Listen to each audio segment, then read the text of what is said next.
Guys, welcome back to my YouTube channel medical student.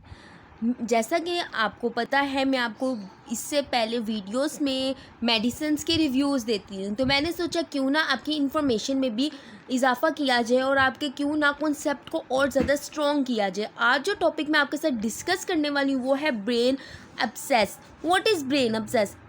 A collection of the pus in brain in response to the inject infection और trauma. किसी infection की वजह से या फिर किसी ट्रॉमा की वजह से ब्रेन में क्या आ जाना, पस कलेक्ट हो जाना, उसको हम लोग कहते हैं ब्रेन एब्सेस। इसको हम लोग सेरिब्रल एब्सेस भी कहते हैं। इसकी सिम्टम्स मैं बताती जाऊँ। ब्रेन में पस क्रिएट हो गई है, उसकी सिम्टम्स हमें क्या शो अप होंगी जिससे हमें पता चलेगा कि ब्रेन के एब्सेस हो गई है, ब्रेन एब्सेस हो गया। हेडिक होगा, सर में दर्द होगी, फीवर होगा, बुखार होगा, सीजर, झटके आएंगे, नोजिया एंड वॉमिटिंग, दिल खराब होगा और वॉमिटिंग्स वगैरह होंगी। न्यूरोलॉजिकल साइंस के आएंगे, मसल में बहुत ज़्यादा वीकनेस फील होगी, हेमीपरेसिस होगी, हेमीप्लेजिया हो सकता है, पैरालाइज या फिर हेमीपरेसिस मतलब कि वीकनेस वगैरह के में आ जाता है। स्लर्ड स्पीच हो जाती है, बोलने में मसला आएगा, पुअर कोऑर्डिनेशन, चलने फिरने में बैलेंस नहीं मेंटेन रहेगा सही तरह से, ठीक है। और मेंटल स्टेटस में क्या चेंजेस आएंगे? कन्फ्यूजन होगी, इरिटेबिलिटी, हर चीज़ से जो है ना क्या करेगा, कोई भी चीज़ अच्छी नहीं लगेगी उस पेशेंट को। इसके अलावा स्लो थॉट प्रोसेस, सोचने की सलाहियत कम हो जाएगी। इसके अलावा कोमा में भी पेशेंट जा सकता है। ब्रेन एब्सेस इतना खतरनाक है क्योंकि पस कलेक्शन हो जाती है। उसके बाद हमारे पास नेक में स्टिफनेस आएगी, ब्लड विजन में हो सकता है। किन किन कॉजेज़ की वजह से हमारे पास ब्रेन एब्सेस हो सकता है? कोई ट्रॉमा हुआ है, लाइक कोई पेशेंट गिरा था तो उसके ब्रेन पे हिट किया है, तो उसमें उस जगह पे इन्फेक्शन हो गया है, यहाँ पे हीलिंग नहीं हो पाई, वहाँ पे कलेक्शन हो गया पस की, वो ट्रॉमा हो सकता है। कोई न्यूरो सर्जरी हुई थी, स्कल का फ्रैक्चर हुआ, जैसा कि मैंने आपको बताया, कोई इन्फेक्शन हो गया। ओटाइटिस मीडिया, ओटाइटिस मीडिया हम कहते हैं ईयर का जो है ना मिडल ईयर में इन्फेक्शन हो जाता है, इन्फ्लेमेशन हो जाती है, वो स्प्रेड कर गया ब्रेन तक चला गया, वो इन्फेक्शन कहाँ चला गया? ब्रेन में, तो वहाँ जाके उसने कलेक्शन ऑफ पस कर दिया है। साइनाइटिस हो सकती है, उसकी इन्फ्लेमेशन हो जाना। डेंटल इन्फेक्शन, कोई डेंटल में दांत वगैरह हम निकलवाते हैं तो बाद वक्त इन्फेक्शन हो जाता है और वो इतना कॉम्प्लिकेटेड हो जाता है कि क्या होता है, बहुत ज़्यादा प्रॉब्लम्स कोज हो जाती हैं कि ब्रेन तक चला जाता है इन्फेक्शन। ये हो सकता है कोई bacterial, fungal and parasitic and streptococcus वगैरह की वजह से भी हो सकता है। ठीक हो गया। नेक्स्ट हमारे पास रूट ऑफ स्प्रेड, हमारे पास किस तरह रूट से स्प्रेड करता है?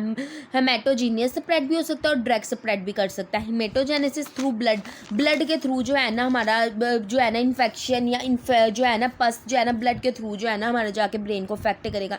इन्फेक्शन ब्लड के थ्रू, लाइक लंग एब्सेस हो गया, एम्फोसीमा हो गया, स्किन इन्फेक्शन हो गया, कंजेनिटल हार्ट डिजीज़ हो गया। और डायरेक्ट जो स्प्रेड होगा, जो नियरेस्ट ब्रेन पार्ट्स है ना उससे डायरेक्ट ब्रेन में चला गया पास और जाके इन्फेक्शन कोज कर दिया। और टाइटस मीडिया, जैसे मैंने आपको बताया, साइनाइटिस हो गया, डेंटल इन्फेक्शन हो गया।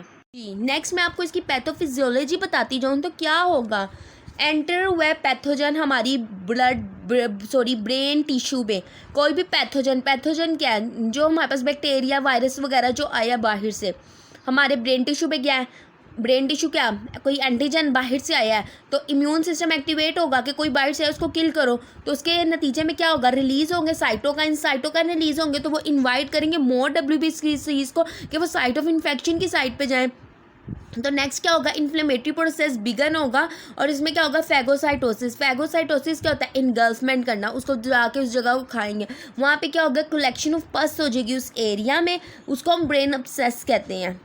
इन्फ्लेमेटरी प्रोसेस तो स्टार्ट हुआ था लेकिन पस जो है वो कलेक्ट हो गई है, तो ये इन्फ्लेमेटरी प्रोसेस है हमारे पास।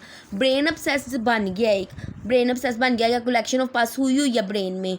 तो क्या होगा? Formation of the fibrinogen wall around the पस लाइक अ रिंग। ये ब्रेन है, यहाँ पे पस क्रिएट हो गया लेकिन इसकी वॉल जो पस है फॉर्मेशन हो जाएगी किसकी? फाइब्रोजन वॉल की अराउंड द पस लाइक अ रिंग। तो ये वो क्या करेगी? वॉल्स जो होंगी एक्सपेंड करेंगी क्योंकि प्रेशर जो है क्या है? प्रेशर इनसाइड ज़्यादा है, इसलिए वो क्या करेंगी? प्रेशर इनसाइड ज़्यादा है इसलिए वो एक्सपेंड करेंगी, ब्लॉक कर देंगे इसे हम लोकल नर्व्स को और ब्लड वेसल्स को। उसके नतीजे में डिक्रीज़ हो जाएगा हमारा ब्लड सप्लाई, ऑक्सीजन जो है ब्रेन तक नहीं जा पाएगी जिसकी वजह से सेल की डेथ होगी। और क्या होगा? ऑक्सीजन नहीं जाएगी तो निक्रोसिस होगी और स्फीयर डिजनरेशन होगी, किसकी? ब्रेन की डिस्ट्रक्शन स्टार्ट होगी। तो जो कि कॉज बन सकती है हमारी डेथ का। ठीक हो गया। इसकी हम डायग्नोज कैसे करते हैं, कैसे हमें पता है? सबसे पहले तो फिजिकल एग्जामिनेशन करते हैं। न्यूरोलॉजिस्ट जो है इसकी फिजिकल एग्जामिनेशन करेगा, सीटी स्कैन कराएगा, एमआरआई करवा सकता है।